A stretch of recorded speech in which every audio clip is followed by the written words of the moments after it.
This video is now in session, and in this video we're going to go through every single presidential election.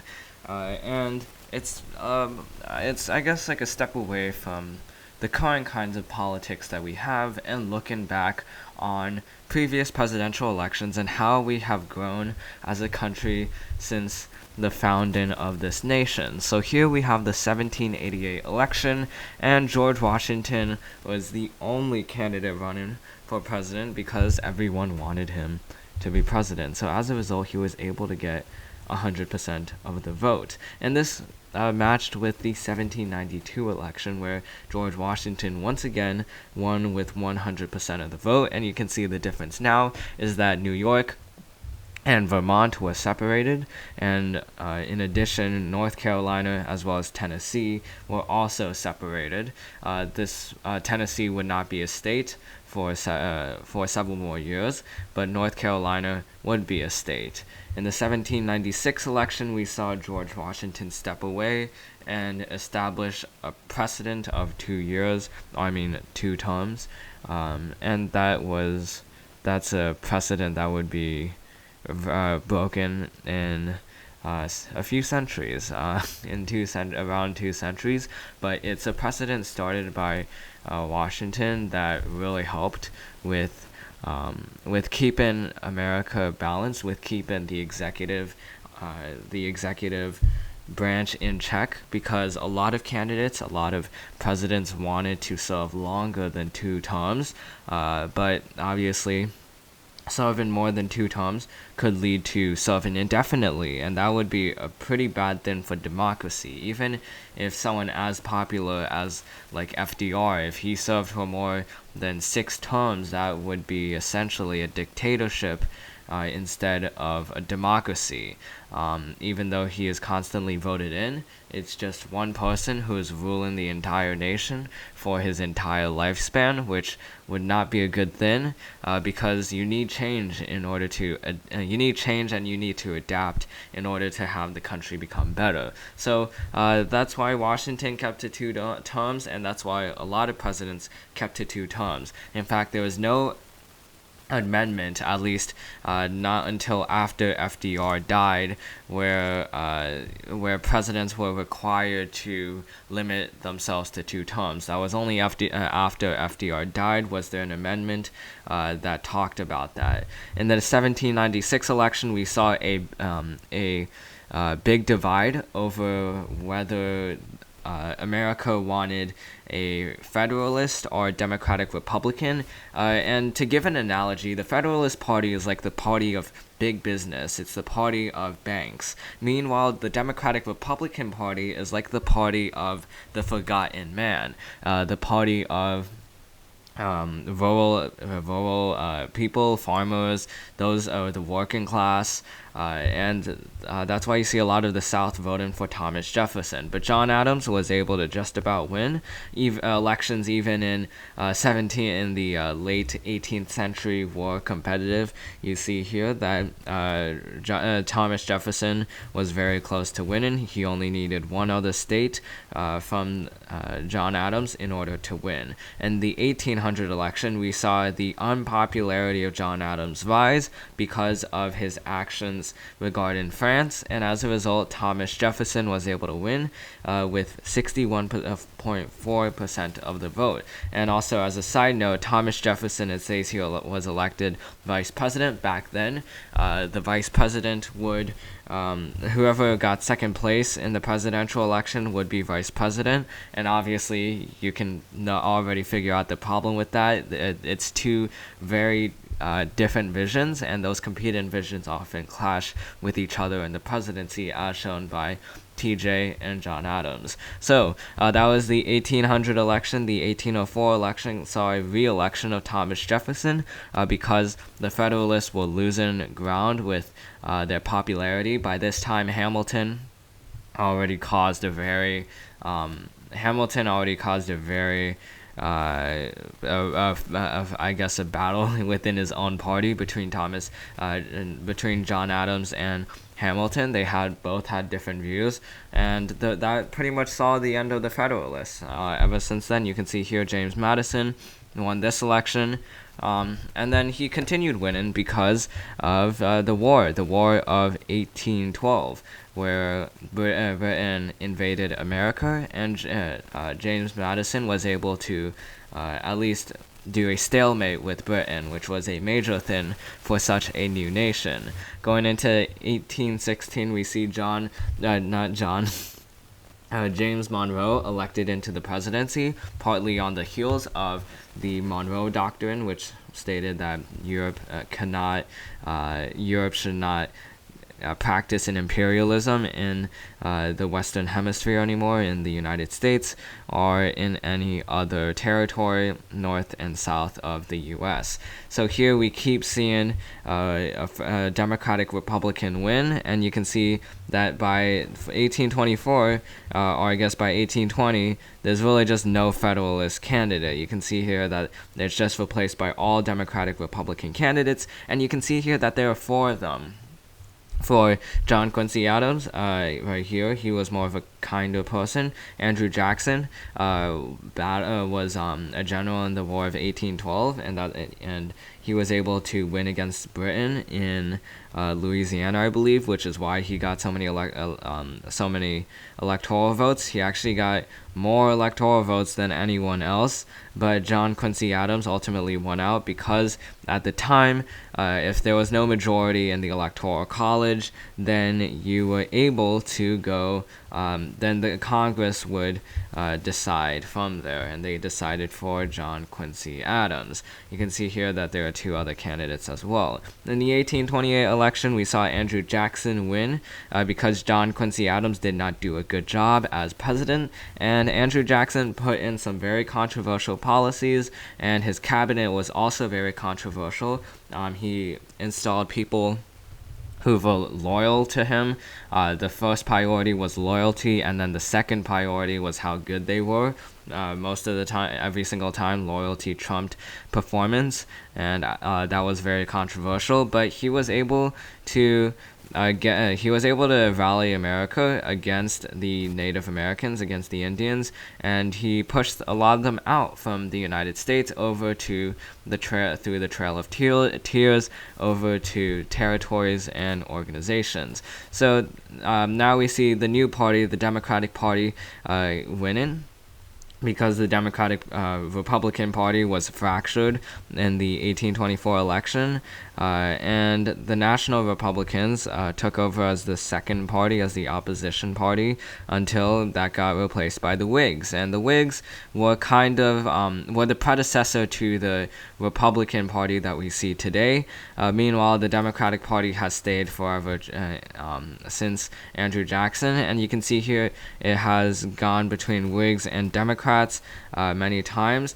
And back then, America was okay with voting for one side or for the other, but ultimately Democrats eventually lucked out with Franklin Pierce, mainly because he was a good-looking guy.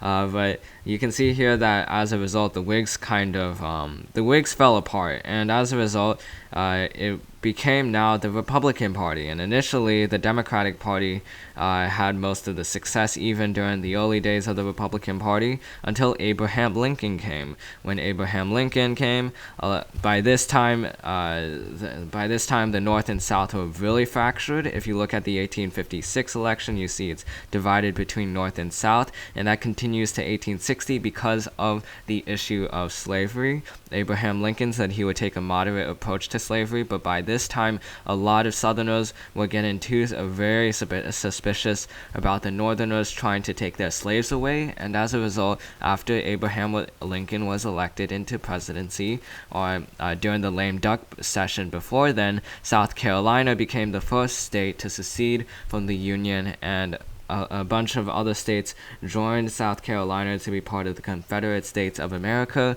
Only a couple of slave states kept with the Union, including Kentucky, and as well as West Virginia and Maryland, and as well as Missouri. And you can see here that eventually Tennessee would become part of the Union cause.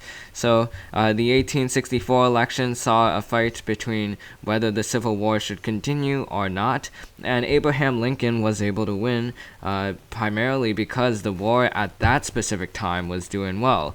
General Sherman was able to go through Atlanta, and then General Sherman was able to go through Atlanta, and that helped cement Abraham Lincoln's victory because the Unionist cause was renewed. And between 1860 and 1864, it was actually pretty perilous for the Republican Party and for Abraham Lincoln. He had victory and then defeat, and then victory and then defeat. So with these victories and defeats, it was an eration and a deration of his popularity. And George B. McClellan, fun fact, was actually a general under Abraham Lincoln during the Civil War, but he defected to the Democratic Party because he wanted to win, and his ego was pretty strong. You can see here that you can see here actually though, the popular vote and the electoral votes are usually very lopsided. Nowadays we see the electoral vote percentage around this being around the same as the popular vote percentage. Not always, there's some discrepancy.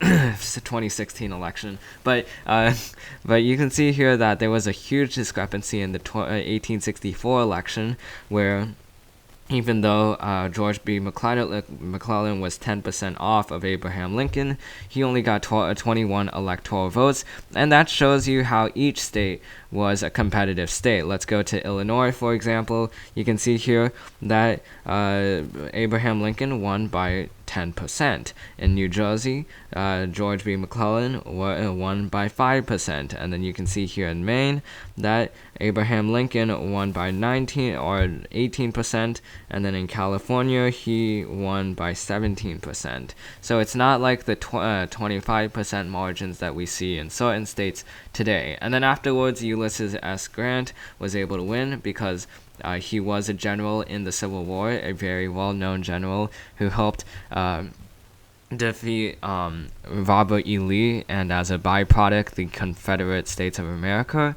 And he was able to win as a result with a resounding victory of 214 electoral votes. But his presidency was plagued by corruption, and as a result, that led to the 1872 election, where he was still able to win, but it was but in terms of electoral votes, several were invalidated, and a lot of states in the South were not happy about Ulysses S. Grant. They then turned over to Rutherford B. Hayes, and if you're wondering why the Democrats haven't won yet, it's simply because of the Northeast and as well as the Midwest. At that time, they voted heavily Republican, and they represented pretty much all of the electoral votes in the United States, which means that for a Democrat to win, and a lot of Democrats were situated in the South, they not only needed the South, but they also needed to break through a lot of the Northeast and as well as the Midwest, and even have to capture California in order to actually win. Compared to Republicans, they just have to have the Midwest and the Northeast in order to win. You can see here that it was 1919 in terms of states carried between James Garfield and Winfield Hancock, but with even though it was an even split in terms of the states, in terms of electoral votes, James Garfield was able to handily win with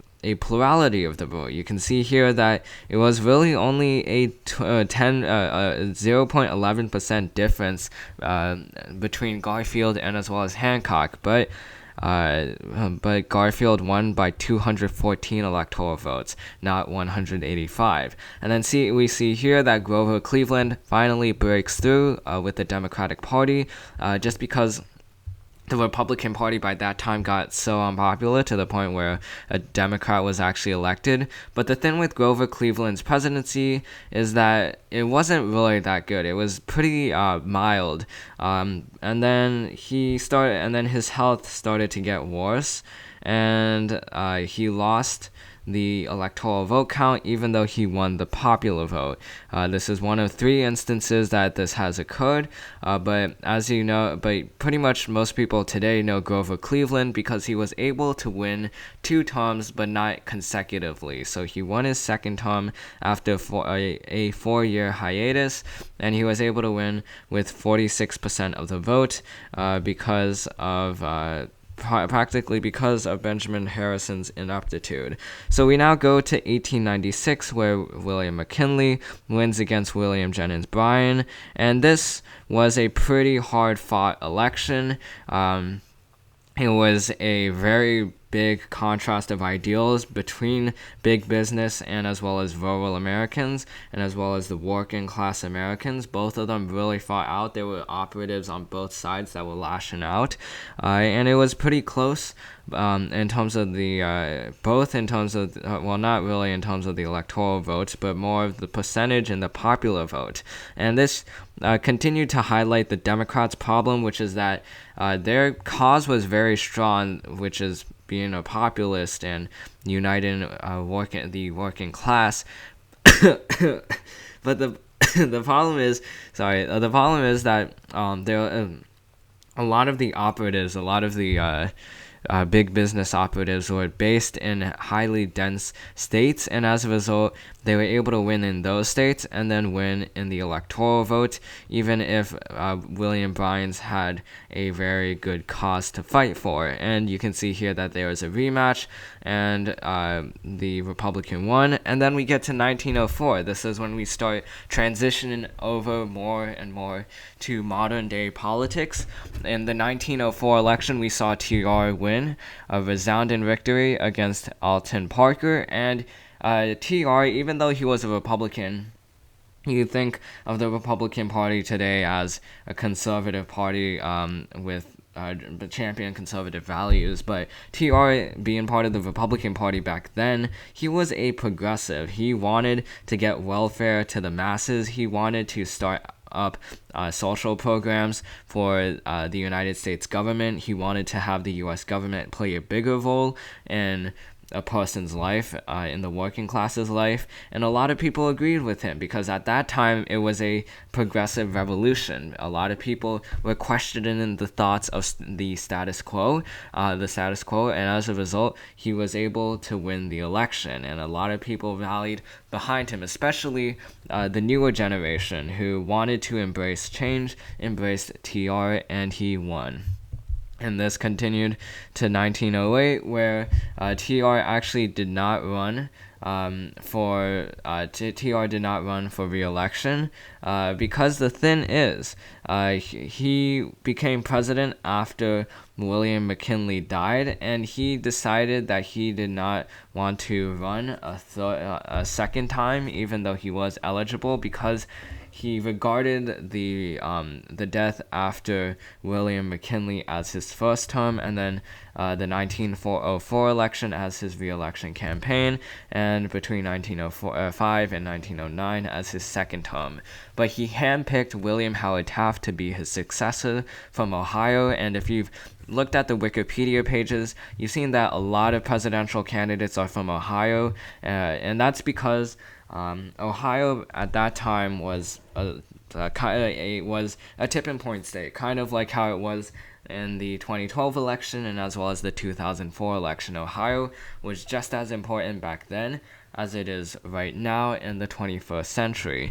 So William Howard Taft was TR's handpicked successor, and he was handpicked because he was also a progressive, but at the same time, between 1908 and 1909 and 1913, William Howard Taft did a lot of things that TR did not like, and as a result, TR reversed his blessings on Taft, and the Republicans were entirely split on what kind of candidate they wanted.